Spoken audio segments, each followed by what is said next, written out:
২৪-এর গণঅভ্যুত্থানের পর বাংলাদেশের সামাজিক মাধ্যমে সবচেয়ে বেশি আলোচিত বিদেশি টিভি চ্যানেলের নাম রিপাবলিক বাংলা।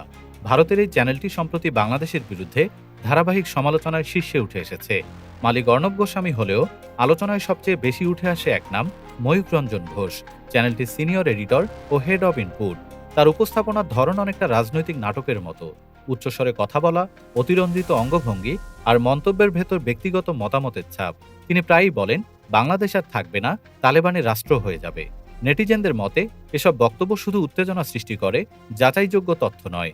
এদিকে বিভিন্ন অনলাইন সূত্র দাবি করছে, বাংলাদেশ বিরোধী এই ধারাবাহিক প্রচারের পেছনে নাকি কাজ করছে বিদেশি অর্থায়ন।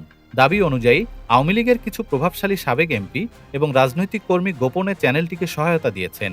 এমনকি নাম প্রকাশে অনিচ্ছুক একজন প্রভাবশালী আওয়ামী লীগ নেতা দাবি করেন, শেখ হাসিনার ছেলে সজীব ওয়াজেদ জয়ের তত্ত্বাবধানে রিপাবলিক বাংলার জন্য অর্থের ব্যবস্থা করেন দলীয় অ্যাক্টিভিস্ট নিঝুম মজুমদার। তবে এসব অভিযোগের কোনো প্রমাণ এখনো প্রকাশ্যে পাওয়া যায়নি। ময়ূককে নিয়ে বিতর্ক শুধু বাংলাদেশে নয়, পশ্চিমবঙ্গেও প্রবল।